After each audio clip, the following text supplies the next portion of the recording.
ou não ter filhos? É pecado não querer ter filhos? Eu preciso ter muitos filhos ou eu posso escolher quantos filhos eu quero ter? É sobre isso que eu quero conversar com você hoje, porque a cultura tem uma resposta e a Bíblia tem outra. E muitas vezes, mesmo dentro da igreja, nós confundimos as duas sem perceber. Deixa eu te mostrar uma imagem que viralizou há algum tempo. Um restaurante aqui no Brasil colocou uma placa na entrada que dizia exatamente assim: aqui o seu cachorro é bem-vindo, mas crianças, favor amarrá-las ao poste. A placa viralizou. É óbvio, né? Teve gente que achou engraçado, teve gente que achou horrível. E eu fico pensando, no mesmo estabelecimento, um animal entra de tapete vermelho, enquanto a criança vai pro poste. Isso não é só uma piada de mau gosto. É um sintoma cultural. Porque essa placa, ela não surgiu do nada. Ela é o rosto de um movimento chamado Child Free. Em tradução livre, livre de crianças. Um movimento que começou nos Estados Unidos, se espalhou pela Europa e chegou aqui no Brasil. E olha o que esse movimento já gerou. Companhias aéreas europeias começaram a cobrar até 100 euros a mais para um assento aonde crianças não se sentariam por perto. Você paga mais caro para não sentar perto de uma criança. E o que isso nos revela? Que a ausência de crianças se tornou um item de luxo, um produto premium. E isso não é um fenômeno isolado, não. O IBGE confirmou. O Brasil está registrando a menor taxa de natalidade da história. 1,57 filho por mulher em 2023. Abaixo do mínimo necessário para a reposição da população. Qual o mínimo? É 2,1 filho por mulher. E a projeção é que o Brasil comece a encolher demograficamente a partir de 2041. E isso se repete por toda a Europa, no Japão, na Coreia do Sul, nos Estados Unidos e assim por diante. É uma tendência global e os estudos são claros. O problema não é principalmente econômico, é cultural. As pessoas não estão deixando de ter filhos por falta de dinheiro. Estão deixando porque a cultura reconfigurou o valor da vida, da família e da criança. A narrativa que domina hoje soa mais ou menos assim: sua vida é sua, filhos custam, complicam, atrapalham a vida, atrapalham a carreira, comprometem a sua liberdade, prejudicam o planeta. Você tem o direito de ser livre. Existe até uma corrente filosófica chamada antinatalismo, que vai um pouco mais longe ainda. Defende que ter filhos é algo moralmente errado. É isso mesmo que você ouviu. Porque você coloca uma criança no mundo sem o consentimento dela. Tudo isso soa absurdo para quem tem fé. Mas o problema é que essas ideias não ficam do lado de fora da igreja. Elas entram pelo Instagram, pelos podcasts, pelas conversas de casal, pelas influencers, pelos red pills, pelas feministas. E muitas vezes os cristãos absorvem essas ideias sem nem perceber que as absorvem. Então, antes de responder se é pecado ou não, eu quero que a gente entenda o que realmente a Bíblia diz sobre isso.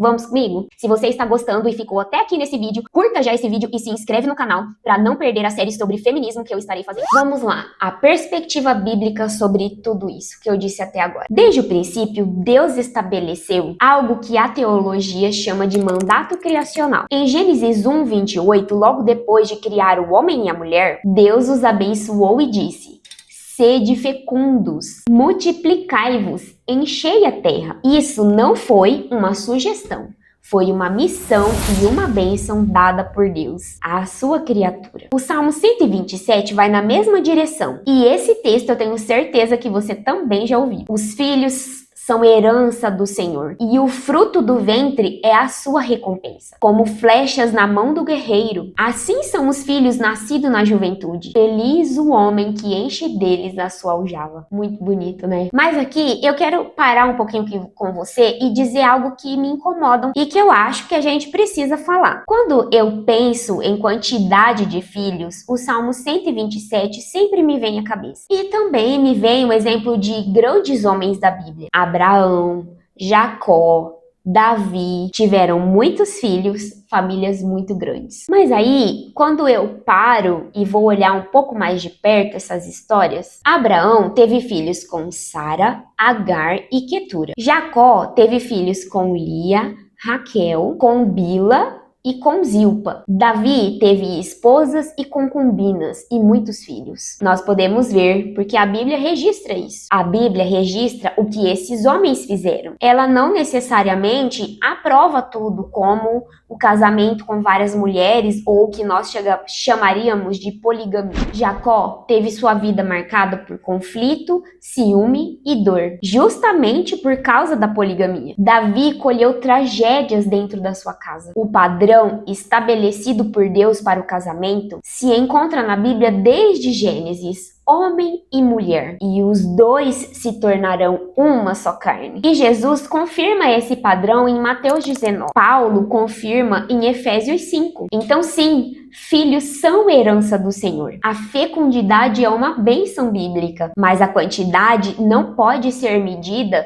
tendo por comparação esses homens da Bíblia que eu mencionei e muitos outros, porque eles tiveram vários filhos não com uma única mulher, mas com várias mulheres diferentes. E esse não é o padrão bíblico, esse é um padrão da queda. Agora vamos para a pergunta que está na mente de muita gente. Os grandes teólogos reformados, como Albert Muller, John Piper e Augustus Nicodemos, concordam em algo muito importante. O critério bíblico não é o número, é a intenção do coração. Albert Muller é o mais direto. Ele diz que a mentalidade anti-filhos, aquela que vê a gravidez como um problema a ser evitado e vê os filhos como uma ameaça à liberdade, é um ataque à glória de Deus na criação. Para Muller, todo casamento deve estar aberto para a dádiva dos filhos. John Piper é mais pastoral. Ele diz que o casal pode, com sabedoria, decidir quando e quantos filhos quer ter. Mas essa decisão não pode ser tomada por razões culturais e mundanas, mas por razões do reino. A pergunta que ele faz é: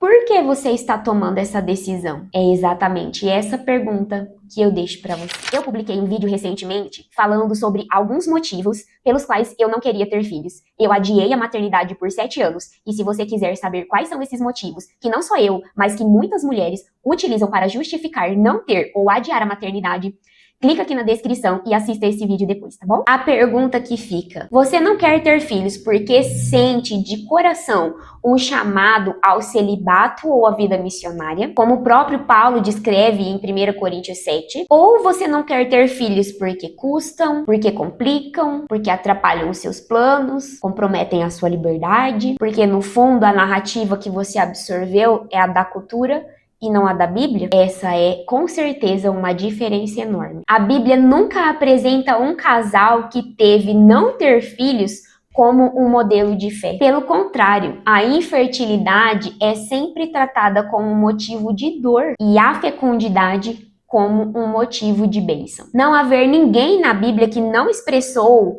o desejo de não ter filhos não é apenas um mero detalhe, é uma mensagem. Agora, sobre o número de filhos, quantos filhos eu devo ter, a Bíblia não menciona uma quantidade específica. Não tem nenhum mandamento que diga, tenha ao menos 3. O que existe é uma visão. Os filhos são bênção do Senhor, um presente que Ele nos dá. Não um fardo, nem um obstáculo ou um empecilho ao seu planejamento. Ter um filho e criá-lo com intencionalidade é bíblico. Ter 5 e criar todos na fé também é. Ter muitos filhos por pressão social não é maduro. Pode ser, na verdade, imprudência e não fé. E nós sabemos que, infelizmente, há um movimento gigantesco de pessoas falando: tenha muitos filhos, você precisa ter muitos filhos, porque os muçulmanos têm muitos filhos. E aqui vem outra lógica: os muçulmanos também são polígamos. E nós não podemos querer impor uma quantidade de filhos às pessoas. Cada pessoa, cada casal em si